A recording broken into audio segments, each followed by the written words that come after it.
Now that the dust has settled after draft weekend, we can now take a bird's eye view on the roster. From this point on, unless a significant move is made in free agency, J.C. Treader is still available, but I don't think that's going to happen.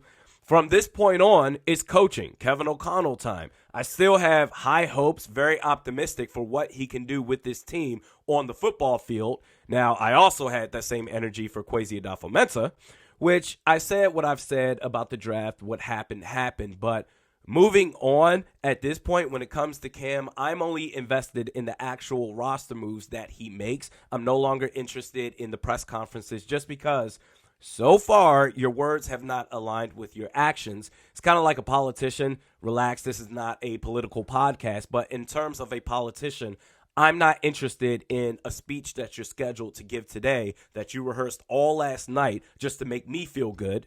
All I care about are the policies that you're pushing. That's where I'm at with Cam. Now, for this Vikings roster, Kevin O'Connell, he's calling the shots, starters, depth, etc.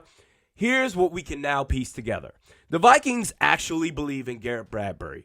He will be your starting center. Now, we know who he is as a player, but Kevin O'Connell and company, they believe they can put him in a position to succeed. Second observation, with the selection of Lewis Seen, Cam Bynum has a chance to make some noise at nickel corner. Chandon Sullivan, after this draft, I don't think he's an automatic lock to be your slot guy. The last 2 years, he hasn't been great.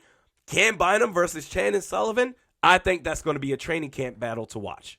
The next observation, Cam Dantzler, the margin of error is ever so small. Ed Donatel is going to be on that ass, baby. Because let me tell you something.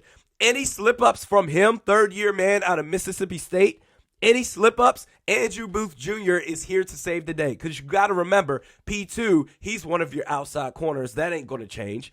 Now, ideally, in a perfect world, if Dantzler does end up shining, then moving forward, you have two young, stellar outside corners. Your offensive line, your bookends are set. They believe in Garrett Bradbury. I don't think they're going to change anything with Ezra Cleveland at left guard.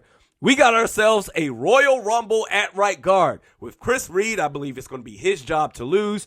Ed Ingram, Wyatt Davis. And I know that Vidarian Lowe played offensive tackle in college. And I'm usually against shuffling offensive linemen around. But to me, his strengths are better suited on the interior, so I'm going to throw his name in there too, even if it's just to be a second-string guy. At wide receiver, Vikings feel great about what they already had before the draft. They're going to trust that Adam Thielen can stay healthy, and even if he can't, they are going to assume that KJ Osborne and Amir Smith-Marset can step up. Plus, you have Irv Smith Jr. returning, which is basically a power receiver. And lastly, Kellen Mond is going to legit get his shot to show what he's about. The way that he was treated last year, he's basically a rookie all over again. But I'm excited to find out what he's capable of as a backup quarterback. Rookie minicamp is in 2 weeks, followed by OTAs, minicamp, then training camp before the preseason and regular season. Time has been flying by, for me anyway, this offseason. September is going to be here before you know it. We're back at it tomorrow. We'll see you then.